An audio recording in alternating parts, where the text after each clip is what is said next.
پڑوسی کو اذیت دینا کبیرہ گناہ ہے۔ جو پڑوس ہوتا ہے اس کا بہت حق ہوتا ہے، خیال رکھنا ہوتا ہے، اس کو کسی چیز کی ضرورت تو نہیں ہے، بھوکا تو نہیں ہے، بیمار تو نہیں ہے، ہر چیز میں آپ کو اپنے پڑوسی کا خیال رکھنا ہوگا، چاہے وہ مسلمان ہو چاہے وہ غیر مسلم ہو، اس سے کوئی فرق نہیں پڑتا۔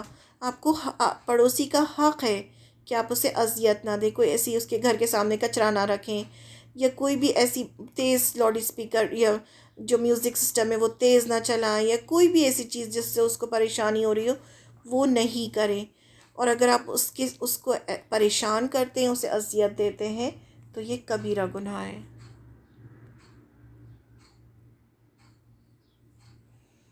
پڑوسی کو اذیت دینے والا جنت میں داخل نہیں ہوگا۔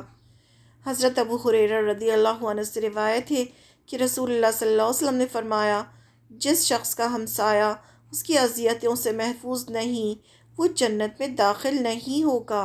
اسے مسلم نے روایت کیا ہے۔ کثرت عبادت کے باوجود ہمسائے کو اذیت دینے والی عورت جہنم میں جائے گی۔ نیک عورت تھی، وہ بہت زیادہ عبادت کرتی تھی اللہ کی، اس کے بعد بھی وہ اپنے جو پڑوسی تھا اس کو اذیت پہنچاتی تھی، یعنی تکلیف پہنچاتی تھی، یعنی جان بوجھ کے نہیں، ایسے کام کرتی تھی جس سے اس کے پڑوسی کو تکلیف ہوتی تھی اور وہ اس چیز کا دھیان نہیں رکھتی تھی، تو ایسی عورت بھی جہنم میں جائے گی، یعنی جنت میں نہیں جائے گی وہ، جبکہ وہ اتنی عبادت گزار تھی۔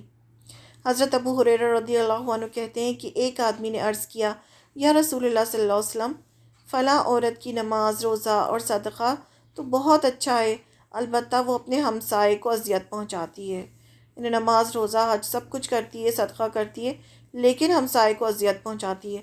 آپ صلی اللہ علیہ وسلم نے ارشاد فرمایا، وہ آگ میں ہے، یعنی جہنم کی آگ میں ہے وہ۔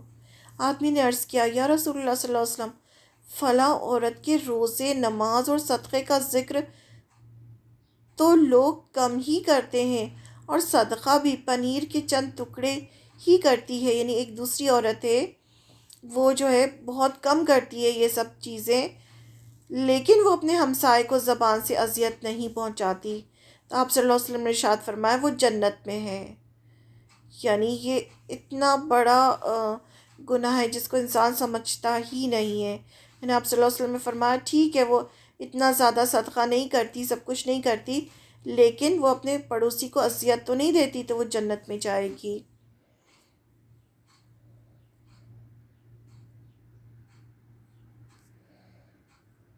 بھوکے ہمسائے کی خبر نہ لینے والا کامل مومن نہیں۔ یعنی آپ کو پتہ ہونا چاہیے کہ آپ کا ہمسایہ کہیں بھوکا تو نہیں ہے، اسے کسی چیز کی ضرورت تو نہیں ہے۔ حضرت انس بن مالک رضی اللہ عنہ کہتے ہیں کہ رسول اللہ صلی اللہ علیہ وسلم نے فرمایا، وہ شخص مجھ پر ایمان نہیں لایا جو خود تو پیٹ بھر کر سوئے اور پہلو میں ہمسایہ بھوکا رہا، اور اسے معلوم تھا، یعنی اسے معلوم تھا کہ یہ بھوکا ہے، اس کے بعد بھی خود پیٹ بھر کے سو جائے کہ میرا ہمسایہ بھوکا ہے، یعنی اسے معلوم تھا کہ میرا ہمسایہ بھوکا ہے، پھر بھی اس کو کھانا نہ دے۔ اسے طبرانی نے روایت کیا ہے۔ ہمسائے کو اپنے مکان کی دیوار سے فائدہ نہ اٹھانے دینا کبیرہ گناہ ہے۔ حضرت عبداللہ بن عباس رضی اللہ عنہ سے روایت ہے کہ نبی اکرم صلی اللہ علیہ وسلم نے فرمایا، تم میں سے کوئی شخص اپنے ہمسائے کو اپنی دیوار پر لکڑی رکھنے سے منع نہ کرے۔ اسے ابن ماجہ نے روایت کیا ہے۔